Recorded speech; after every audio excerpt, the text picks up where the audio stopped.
한화그룹이 비인도적 무기인 집속탄 사업을 매각할 계획입니다. 한화의 집속탄 무기인 천무 사업을 분리해 이를 매각하는 겁니다. 이 같은 한화그룹 방침은 오너 3세인 김동관 부사장이 진두지휘하는 태양광 사업 강화도 이끌 것으로 기대를 모읍니다. 15일 관련 업계에 따르면 한화는 지난 7월 물적 분할한 집속탄 사업 코리아 디펜스 인더스트리의 연내 매각을 추진합니다. KDI의 자산 규모는 594억 원입니다. 한화가 그룹 모체인 방위사업 개편에 나서는 것은 김동관 부사장의 강한 의지가 깔려있다는 후문입니다.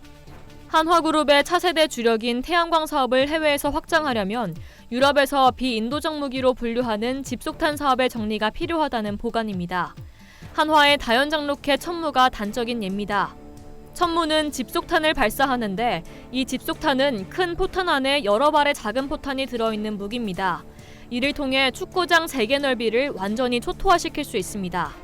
이 과정에서 민간인 피해 가능성이 크기 때문에 국제사회는 이를 대표적인 비윤리적 무기로 꼽습니다. 유럽 비정부기구들이 집속탄 생산 업체들에게는 투자하면 안 된다는 운동을 벌이는 것도 이 때문입니다. 실제 벨기에, 아일랜드, 이탈리아, 룩셈부르크, 뉴질랜드 등 5개국은 집속탄 업체에 대한 투자를 법적으로 금지하고 있습니다. 프랑스 연금준비펀드와 노르웨이 정부연금, 스웨덴 연금펀드, 네덜란드 공무원연금, 덴마크 공적연금 같은 유럽 연기금들도 집속탄 업체에는 투자하지 않습니다. 유럽에서 태양광 사업 등의 비중이 갈수록 커지고 있는 한화그룹 입장에선 이 같은 악재를 견디면서까지 상대적으로 매출이 작은 집속탄 사업을 고집할 이유가 없습니다. 한화그룹은 앞으로 유럽에서 크고 작은 투자 유치에 적극 나설 계획이지만 집속탄 같은 사업이 발목을 잡으면 유치가 쉽지 않을 수 있다는 관측입니다.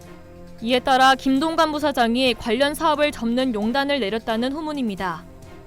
천무 집속탄은 유도탄과 무유도탄이 있는데 한화는 이들 사업을 모두 매각할 계획입니다. 현재 KDI는 분산탄 사업만 경영하는 것으로 알려졌지만 한화는 무유도탄 사업도 연내 KDI로 넘길 것으로 보입니다. 한화는 2025년까지 국방 중기 계획에 따라 국방부와 230mm급 무유도탄 성능 개량 사업을 진행 중입니다. 무유도탄 사업까지 KDI에 넘긴 뒤 이 회사를 매각할 경우 한화그룹은 사실상 천무 사업에서 완전히 손을 떼는 셈입니다. 한화그룹은 현재 이 같은 집속탄 관련 사업을 매각하기 위해 국방부 등 관련 부처와도 협의를 벌이는 것으로 알려졌습니다.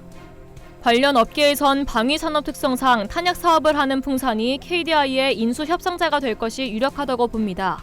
한 업계 관계자는 국내에서 집속탄을 생산하는 기업은 한화와 풍산 단 2곳뿐인데 풍산은 방산 사업 외에 다른 사업 비중이 낮아 글로벌 투자 규제에서 상대적으로 자유롭다며 한화가 집속탄 사업을 매각하기로 한다면 풍산이 우선적으로 관심을 보일 것이라고 밝혔습니다.